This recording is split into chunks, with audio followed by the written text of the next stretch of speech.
Bodybuilding fans and friends around the world, welcome back to another Primetime Muscle. I'm Tim Wilkins, as always, joined by the realest of deals, Chris Cormier. How you doing? How you doing, brother? Man, you keep stepping it up bigger and bigger. You already know how it goes. You already know what's going to go down. People are showing up at the shows right now.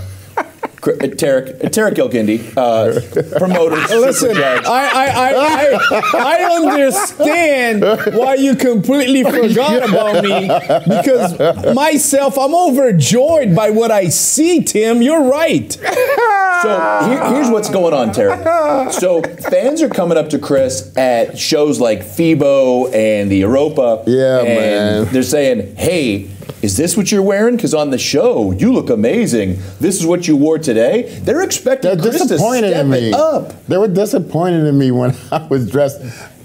They thought I was down dressed, and I was like, I had some Yeezys on, some little gym wear, active wear, but I guess they wasn't having it. They wanted me to come dressed to the nines. Well, you are always a 10, and we are happily Macy's. Maybe Burlington Coat Factory, I don't know, but nice to see you, my friend. Tim, it's great to see you. I'm overjoyed by what I see across the table. I think this is Chris Cormier after 2 seasons. This is the best outfit Chris Cormier has displayed at Prime Time. What do you guys think? Just the facts. I would like to give a compliment. Today, you look incredible. Thank you, sir. Thank you. That's very nice of you. In addition to compliments about Chris's clothes, what we're getting a lot, or I'm getting a lot more of at shows, is the fans coming up and saying, especially the pros, the judges, so many people from the audience love the show, and we can't thank you enough for watching, liking, subscribing, and especially sharing this show with your friends so they can know what's up with the latest bodybuilding news. And today, guys, that latest news is a very exciting development for the sport, and that is bringing back the Masters Olympia on a grand scale. We're talking about the first time in history that there are divisions the last time the Masters were there that didn't even exist, and now we're bringing all divisions to the Masters Olympia for the first time ever. And to be fair, you know, kudos to Jake Wood for bringing it back, because that's what he's done. He's resurrected the women's division, and now he's bringing back the Masters. I have to agree with Chris. Here's the point. This is the first time in history the Masters Olympia will have certain categories, such as men's physique, such as bikini. And we had a chance during the announcement with Steve Weinberger, Alina Pope, and Jay Cutler to go through some of those names of men's physique competitors, bikini competitors. This is the first time the Masters Olympia will see who looks better, who has the best physique after 40 in all these categories. We are breaking grounds here, Tim. And, you know, this is a historical moment. I'm excited to see who's the best men's physique, right? Over 40. I want to see that guy. I want to see how good he looks. And we talk about aging and being healthy and all these benefits to exercise and gaining muscle. And I think we are starting something special here. Well, this brings up 2 great points about the sport. So on one hand, you have all these amazing pros that are maybe aging out of their Olympia main stage physique, but they are still beyond incredible. Or guys that are I'm as an MC saying their names as the top 5 in any pro show. You know, there's a couple of, I'll go through my notes in a bit, but there's a couple of physique guys especially that you go, wow, you're second up against these 20 and 30-year-olds, and how old are you? Oh, 52. That's incredible. And then, Chris, you also know, you've got Masters Nationals, you've got Team Universe, you got all these shows where new Masters pros are being crowned, they're getting that pro card, and they need a venue and a circuit and an end game that says Olympia on it. And this is incredibly special to everybody in all those different categories. Well, I've always been astonished with, I mean, obviously as a teenager, I mean, you always want to see that older guy or that older woman that, man, you look incredible. Like, how did you make it? You know, how did you look that great at that age? And I think we get to see, I think it's pretty astonishing that, you know, when you can keep that same drive going in your later years, because boy, do I know it's very hard to do. Very hard. Guys, we're going to talk about some of these guys. The reactions were incredibly emotional for everyone as the news came out, the different competitors. But you know, there's guys I'd love to see. I would love to see guys like Robbie Robinson, who still looks incredible. I remember as the MC for the Masters Olympia back during Vince Taylor's incredible run, you had guys like Honoré Sorante from Spain, who was, I think he was in his early 60s at the time when he started the rise, up until 66, 67, looked amazing. It's such an inspiration, the Masters Olympia. And Tim, here's the deal. When we are watching a bodybuilding show and they call the true novice category, and we see an 18, 19-year-old young man or young girl competing, you know, they don't look as good as the Olympia champions. They don't. But we all look with tremendous admiration because in a short period of time, they have accomplished something incredible. And I think we have to look with the same eyes with a Masters competitor. I don't need to see anybody at the Masters looking like Hadi Choopan. I don't want to see anybody at the Masters looking like Hadi Choopan, Derek Lunsford, and Nick Walker. I want to see somebody who has a little bit less muscle. I want to see somebody who, you know, shows that they're 45, 46, and they look incredible. And that's what we need to start looking at. I want to see somebody in their 60s, in their 70s, in their 80s looking incredible. That's just as inspiring as Hadi Choopan or a young man who's 18 who is competing for the first time. Well, guys, along those lines, there's nothing I love more as an MC than to have the audience going crazy out there, someone's family members in the audience, and some 50-year-old bikini competitor that just looks amazing. You hear, "Go, Nana, you got this." And you know her grandkids are out there, and she still is a physical example of how to live healthy and train. Well, Tim, I'll give you an example. I was talking to Chris this morning on Olympia News. Chris is not that example. Chris is not the example. He's an icon, yes, but he's not an that icon, example. but he's not the example. But I was talking to Chris this morning at breakfast, and we were talking about a competitor a few months back. As I was doing Olympia News, she won 4 pro shows. I couldn't believe. She won the Masters 35, Masters 40, Masters 45, and Masters 50. In Florida, Steve Weinberger was the head judge. How incredible is that? Well, you are going to see some guys, we're going to go to the board here in a minute, that for all intents and purposes, in the Open especially, are still at the top of their game. These are guys with recent wins, big wins. We're going to go to the board. Let's look at some of these physiques. We have an incredible lineup in every division, but the Open is one of those really special divisions. Chris, I'll let you pop up here and point at body parts. We can start with women's bodybuilding, Open. Let's start with Open. We got our new switcher. He's there, Spencer. We got Kylie in the back. Shout out to them. The director is giving me a dirty look. He goes, "Stay on the clock." Kamau El Garni. This guy won the Olympia 212. This guy almost won Tampa last year. Yeah. He's going to the Masters Olympia. He is incredible. 2019. So you can't tell me he's not still at the top of his game. He's a top Olympian in the categories that he's going after. He's going to bring the classic Kamal conditioning. Yes, I think all eyes are going to be on Kamal, how he's going to come in, what type of conditioning he's going to be in. Every year it gets harder and harder as a master competitor. And I think he has been someone who kind of stayed the closest to top notch as any of them. I think he'll be 52 this year, Chris. 52. I think he's going to be 52. And he's not going for the 212. He's going for the Open. For the Open. You know, he battled it out with Akeem Williams, and a lot of people thought he should have won. I disagree. I think Akeem Williams did win that show. But this guy is saying, I'm going for the Open. I want to win the Masters Olympia. But it's still great just to be a person that you have that conversation about, like, did he beat him? Was he good enough? He definitely was hard enough. He definitely was separated enough. But he got overmassed by Akeem. Big Akeem Williams. I am a huge Kamal El Garni fan, so I'm excited to see him on stage. You talk about mass. Talk about the Tampa Pro. This is a guy that blew everybody's mind a couple of years ago, Josh Lenardowitz. Yes, I worked with Joshua. Shout out to him and his family. They had a lovely wife and kids. And he's been out of action for a few years. Brain tumor. Yes, had a health issue, but he is back and ready to rock. Coming out of Australia, he's been someone that I've worked with from time to time with some training, with some posing, helping him when he was very good then. He was a big guy. I'm really anxious to see how he's going to look. I'm sure the whole bodybuilding world is going to be anxious to see how he looks. He's a great competitor, and I just can't wait to see this guy back in action. Judge, what would you like to see out of course conditioning after being off that long?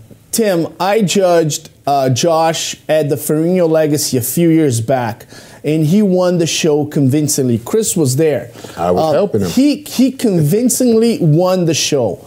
There's something about this guy that everybody who's watched him on stage cannot ignore. He has an aura to him when he poses. He's happy, he's smiling. He's like the new Gunter, you know what I mean? He's big, he's massive, he's got great conditioning. And he's coming back from, you know, a serious issue. And I'm excited to see him on stage. Is he going to look just like he did when he got third place at the Arnold? If I'm not mistaken, third place at the Arnold? Probably not. But isn't it an amazing story to have him come back? I'll be clapping there for him. Can you put a price on redemption? And can you put a price on redemption with the name Olympia on it? Masters Olympia, you're on your comeback. I know he's going to bring it, and I know he's going to bring that big smile because he's going to be really happy to be there. Absolutely. All right, we got a couple other guys in this division as well. Max Charles and Phil Klahar, who are pretty impressive specimens. Well, these guys, Max Charles, Phil, I mean, they're on the circuit right now in the open. Sometimes they hit their peak, but sometimes they get taken out by some of the younger competitors from the back. But very impressive guys, both of them.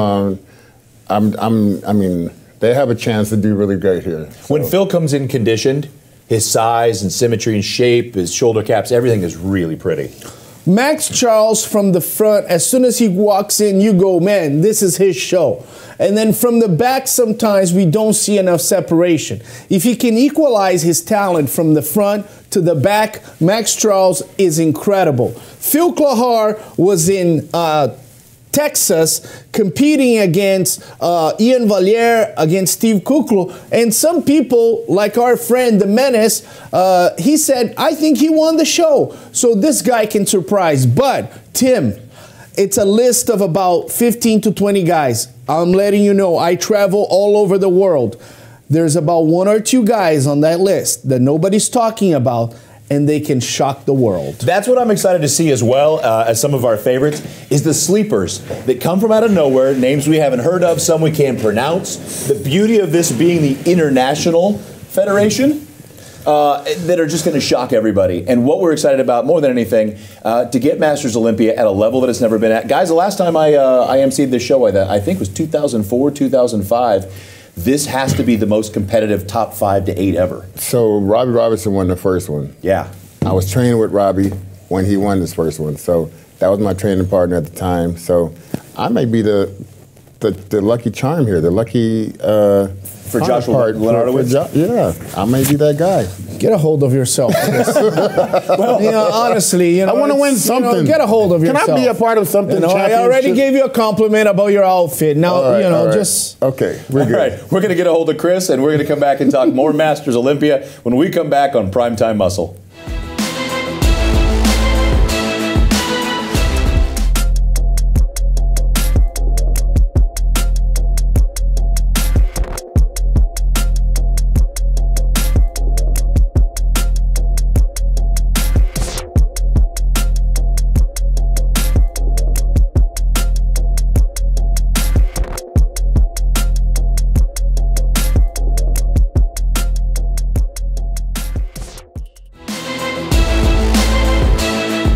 And we're back with more Primetime Muscle and more Masters Olympia coverage, talking about the athletes that have been announced and some of the more prominent names that are going to be in each division. And by each division, I mean every division, guys, especially women's bodybuilding, the fitness and figure. Let's start off with women's bodybuilding. Yes. Guys, I'm going to tell you this. Last year, I covered on Olympia News. I'm plugging Olympia News here. If you haven't subscribed to Olympia TV, your life is going to be miserable. Donna Salib and Rashana Boswell, right? We are talking about them being masters. Well, let me tell you. Last year, they won open shows, okay? So We're talking about high-quality competitors. Donna Salib won the New York Pro, and Rashana, I'm forgetting the show she won, but she looked incredible. Look at this back double biceps. Donna is an experienced competitor who knows how to pose on stage, and she also knows how to pose next to some of the other competitors. So if there's a call out where Rashana Boswell is there, she knows Rashana Boswell. She knows how to pose against her. One of the most experienced female bodybuilders. And Rashana, there's no joke with her. She's going there to get her money.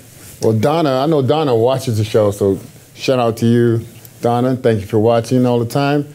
And yeah, she's a seasoned vet, great physique, great poser also. And I just like how she just loves the sport. She loves sport of bodybuilding. I love how she's very into competing in different areas. I love that she's even making a trip out to Romania for this show. I think she's going to fare well. She's going to be definitely nowhere less than top 3 here for sure. Is that a prediction, Chris? That's a prediction. You've gotten in trouble many times, so we just want to record that. Another prediction by Chris Cormier. Guys, I also want to point out, there's always those couple of names that jump out at you, but another one for me is Cheryl Mears out of Florida. Had another major medical issue a couple of years ago, and her comeback show was last year at the Atlantic Pro. She might get outmassed. She won't get out-conditioned.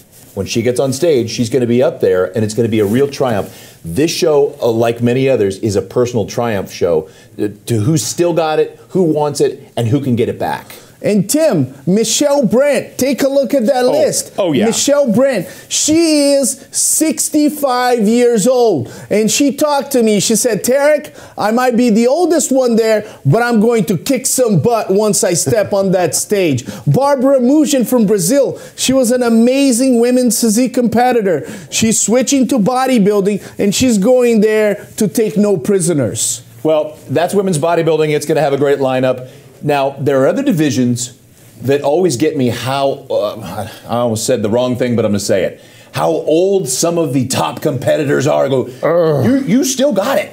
You still are one of my favorites who carries a lot of mass and still has amazing routines. If we could, Kale, if we could put up a women's fitness. Women's fitness right there. Mina Pujolati is one of my favorites. To watch her do a routine, to know that she's over 40, carries that physique, and moves the way she does is beyond impressive. But I'm a close friend of Tamara Vaughn. I met her back in Australia years ago, and she was at the Arnold Classic this year. She was in the Olympia. She gave a tough routine at the Olympia, and I know she's really impressive competitor.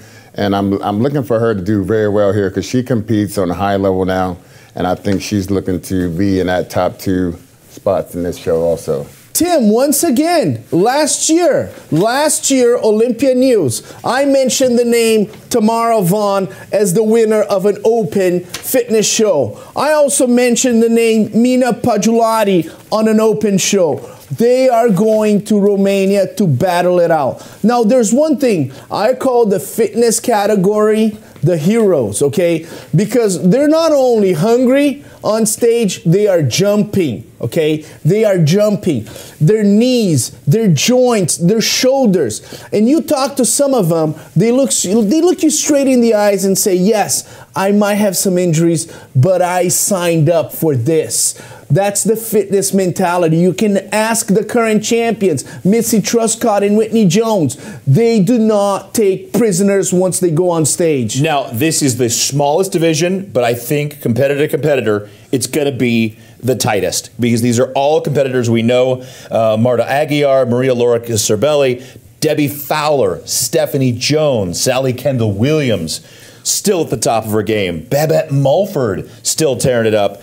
Mina Pujolati, Stacey Simons. Yes, Stacey Simons, man. Stacey coming back. Man, I haven't seen her in many years. Looking forward to seeing you out there, Stacey. I want you to bring it like you've never brought it before, and I'm looking forward for this. This is going to be an awesome competition. I'm looking for a Laura Lowe and a Laura Mack, and how far back are we going to go with these champs? Let's bring all the Lauras back. Let's get it done. Let's go. All right, guys. Figure's another one with some people that are at the top of their game. They're going to be making the trip to Cluj Napoca Yeah. Figure we're going to put up here in a sec. I'm looking right at the top of the list here. Well, Jessica Reyes-Padilla. Guys, let's not pretend this is not happening, okay? Let's just not pretend this is primetime muscle, just the facts. You like it or not, this is just the facts. The name of this competitor is Jessica Reyes-Padilla, okay? And at the actual Mr. Olympia, this woman was on a call-out next to Sydney Gilman, okay? So, if you're a figure competitor on that list and you saw this name on the list, you had some digestive problems because Jessica Reyes-Padilla is, by the record, considered to be the second greatest figure competitor right now. Can you beat her? Absolutely. They all have a chance to beat her. But her record is, I am the second best. I'm going to Cluj Napoca, and I'm going there to collect my check. You ever look at somebody that's on the list that you're on and go, okay, I'm second. I'm going to be second. I'm going to look at the prize money and be like, okay, this is what I have. This is what I'm able to win. Not that one, but this one. But this girl, she was hungry for this show from the time they even mentioned even maybe doing it or not. She was saying she already put on her calendar, I'm going to do that show, I'm going to do that show, I'm going to be back at the Olympia next year, and I want it all. She want to win all of the competitions. And I know she's hungry for this one. I don't think she's looking at anything but first place, and who could blame her? Well, now you've got Martina Yabakova over here with an amazing physique. That is called pure dangerous, okay? Jessica Reyes-Padilla has a tremendous record, second place at the Open Olympia. If you are going to say somebody is dangerous on this lineup and somebody that can attack the title is Martina Yabakova from Canada. I judged her in Florida, your backyard. She won a show there. Across the country, a few years later, she came to California. She won a show there in the Open. Martina Yabakova, she is the Canadian Hurricane, and she can very well surprise the world and send Jessica Reyes-Padilla on an unhappy trip from Romania back to the States. A couple other names of note, one that I'm happy to see, Corey Morales out of Texas. Yes. Dr. Morales, her husband, is also a pro, but she's been traveling the world and she's been breaking a lot of top fives. She's going to be going over there looking to make a name for herself on an Olympia stage. Yeah, she loves to compete. I know them both. She travels to Hawaii to compete. She's on Texas. She's in Florida. She's all over the place, and she loves competing. And I look for her to do great here also, because she's one of the nicer looking physiques. I mean, her skin. What I mean by nice looking, I mean her skin tone and everything is very tight to her body. I think this is going to fare her well in this competition. Tim, before we go to any other segment, I want to talk to you about a competitor that won an open show last year again. She's from California. She's formidable, and she can be a threat to the title as well. Her name is Shalace Showmaker. Man, when she is on point, Shalace Showmaker can be very, very good. Jessica Baltazar is another one of those. Yes, Jessica Baltazar. She trains. She's from California. She trains with Enrique Fuesca, and he's going to bring her on point.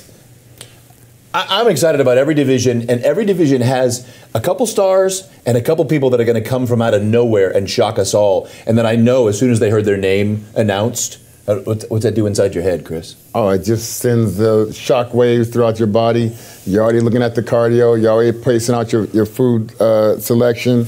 And you just want to get ready right now. Outstanding. And Tim, I want to say there are some competitors that they might not have been competing for a while. You know, we're mentioning some of the names that they have been competing. We saw Jessica Reyes-Padilla at the Olympia, Martina Yabakova, Shalace Showmaker. We've seen them. But I strongly believe that there's going to be competitors that have been training, but they have not been competing for a few years. And they turned 40. We don't know when they turned 40, and when the Masters Olympia was announced, they said, uh-oh, I'm going in. So I think we're going to be judging that show, and we're going to be like, oh my God, where does this person come from? We're going to have surprises. I have a feeling.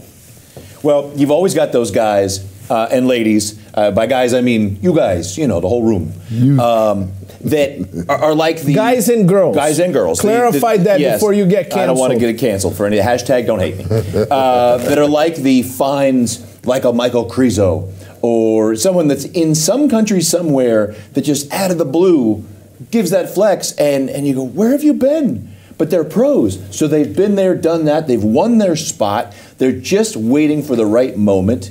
You got a few of these people that are going to shock us. I just know it. That is the history of our sport. Chris Cormier knows this full well.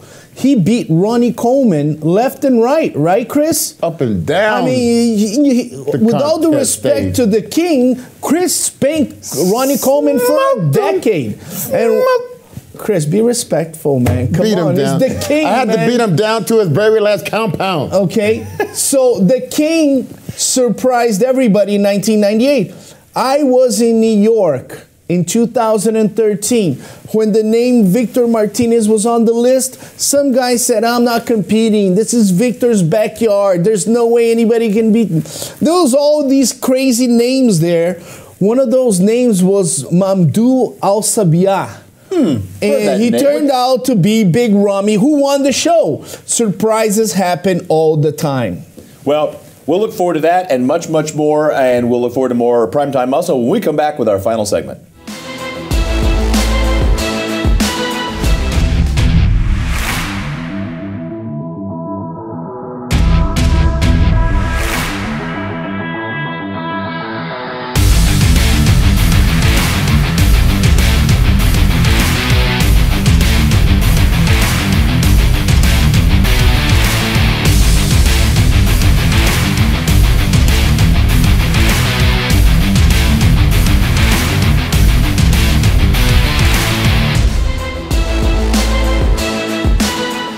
All right, guys, we are talking about one of the biggest controversies. Why, I have no idea. Oh, I know why we're talking about it. I have no idea why it's a controversy. The prize money for the Masters. Money. It's always about money. Money. They're saying it's not enough money to even go through the wear and tear on your body, the food, the training, the whatever. We're talking about a lot of money, but we're talking about a lot of money spread across all the categories. All the divisions, which has never been done before. Never been done. And we're talking about a division, but I'm a Masters competitor. I have a huge, as we all do, in our. Are you 40 yet? And I'm 44. And I've seen people make videos and content on just the prize money. To be fair, gentlemen, this is me talking. Real deal. Competitor, been involved with the sport all my life, and I think you guys you're not looking at the whole picture here. Jake Wood, who basically has done way more for the sport than most people would ever think, and he's spreading his money throughout all the categories. Now, when they had the Masters before, if I'm not mistaken, it was just the men's open. That's all I remember is the men's open. So, if you guys think that the money is not enough, but I mean, puts a lot into the Olympia, puts a lot into the sport, into competitors, I mean, all this bill going to one person. Okay, so let's just say it's your money. Are you willing to put in all these monies that people are talking about that should be done? I mean, let's just be fair. I'm sure if it's a great success, I'm sure the prize money can go up in the future. I'm positive about that. But you got to look at the actual factuals and what comes together and put it on production of a major event like this. And I mean, I know a lot of you guys made a lot of videos, and I think you should just understand what's happening here and how we're trying to make the sport better, how we're trying to support everyone that's going to these competitions, putting everything into it. And you just got to look at the facts, man. It's like, it's not just one class going, and it was the woman who put the show on before, she put a lot in it. She took a bath. She took a bath. What do you got, Tarek? Tim, this is, we have to understand that this is America, right? And it almost gives me a sense of ungrateful when you're complaining about money. You can make money in America however you want, okay? And, you know, for me to go to a business and to work as a waiter, I've worked as a waiter, and to ask somebody to give me a certain amount of money, it sounds ludicrous to me, right? The NBA has a minimum salary, okay? That's it. The NFL has a minimum salary. The NFL minimum salary is, you know, 3 times less than the NBA. You know, the NFL, you have 53 roster. The NBA, you have 12. So if you're an NFL player and you want to complain to the commissioner of the NFL is going to say, well, why don't you go play basketball, right? And then, you know, some tennis players, they make even more money. Well, go play tennis, right? You have the choice to do certain things. The opportunity for you to gain sponsorships and make a lot of money is by winning shows. And the Masters Olympia, the Mr. Olympia, and all the competitions, they are an opportunity for you to compete against the best, to prove that you are one of the best, and then guess what you got? You got sponsorships. I've seen this with my own eyes, okay? When Ronnie Coleman won the Olympia, he had no money. He worked as a policeman. Once he won shows, he got tons of money from sponsorships. Chris Bumstead, okay, he only competes at the Olympia. But that one show that he wins gives him everything he needs to be extremely wealthy.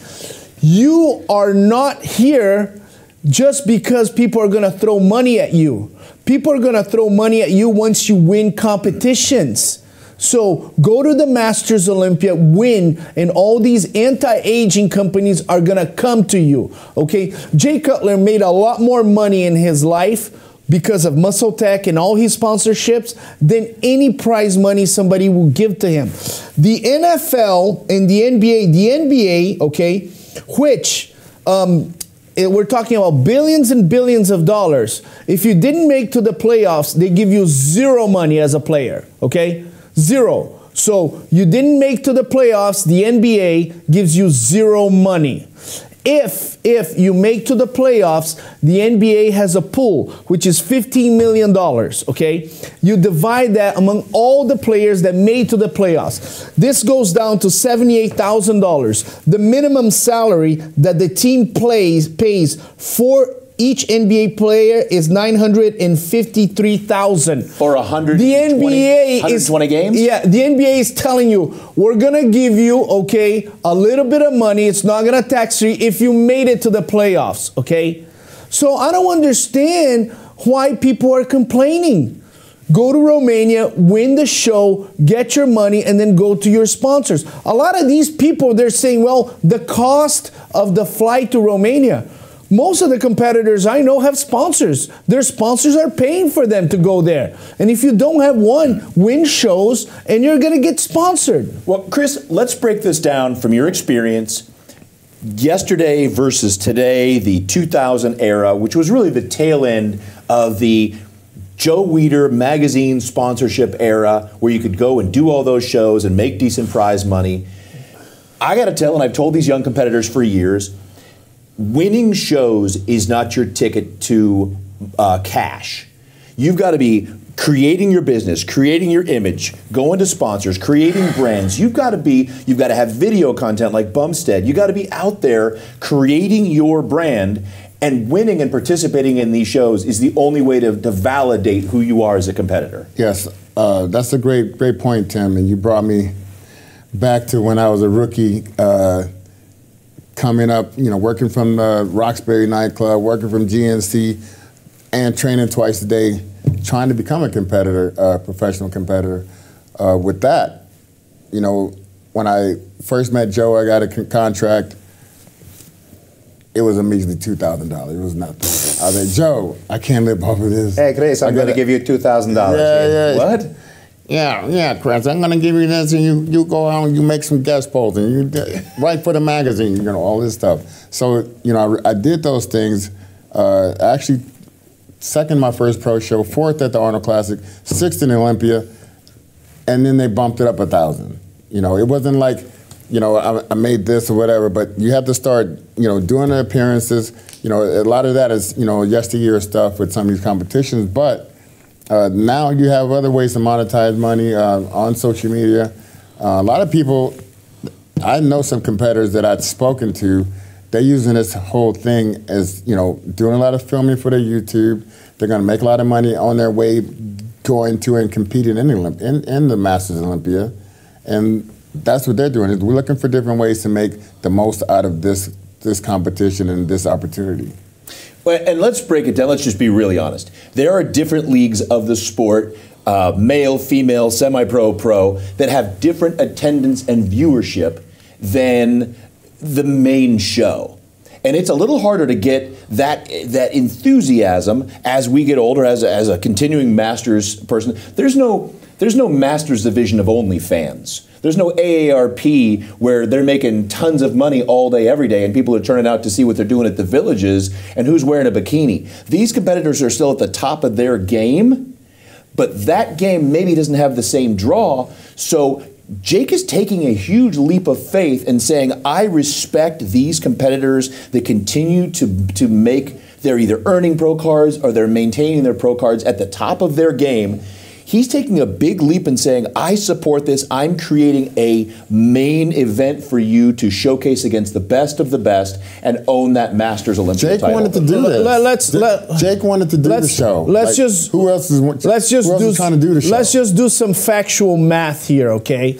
Yes. So if you win a pro show in the Open, you know, obviously you can pay up to the Olympia, which is almost $500,000, or there's a minimum, which is $10,000, right? $10,000. Right. Jake is paying for the guy who's, as a Masters, $20K if you win. That's 100% more. 100% more, okay? 100% more. Let's just do math. Now, as a bikini competitor, you win a open show, and the minimum prize, you can pay up to $50,000, which is what Jake pays at the Olympia, right? Or you can pay up to $2,000 if you win an open show. Jake is paying $10K for the Masters competitor. That's 500% more, okay? 500% more.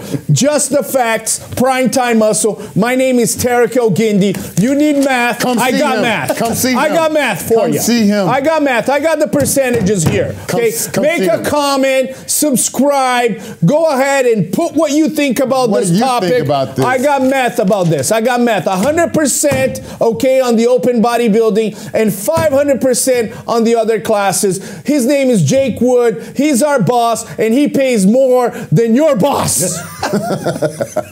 Well, let's just get down to brass tacks, guys. If you are competing in the Masters Olympia in any division, first and foremost, you're doing it for the title and the glory. Some people have a comeback story. Some people have a story where they have just gotten their pro card or been winning their way up the pro ranks. This means, I would venture to say, as much or more than any other level of Olympia where people just want to be a part of something great and say they would put their mark on their career as a bodybuilder. Tim, as I look back, that's not one thing on my mind about how much I won at that show, how much I won. It's just the title. The title, that's what means a lot to the people and to the competitors. When I think of the Austria Championship, the Australian Championship, San Francisco Championship, all the pro Ironmans I won, I'm thinking about those wins and the people I beat. That's what matters a lot.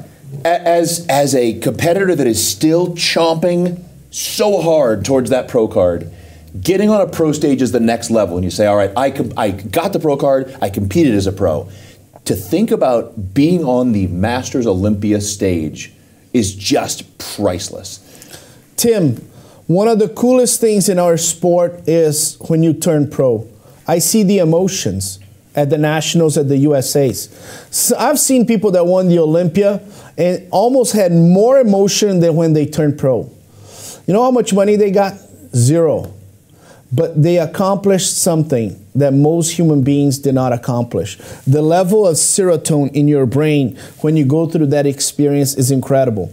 I'm a black belt in Brazilian Jiu-Jitsu. When I got my black belt, I got no money, zero. but it was something that took 8 years. I've had many injuries, and I can tell my son that I finished, okay? Yes, we want money. We need money. But before money, you need to have a purpose in life, okay? And winning the Masters Olympia will make you unforgettable in history. Accomplished. The top 1%, Tal. Top 1%.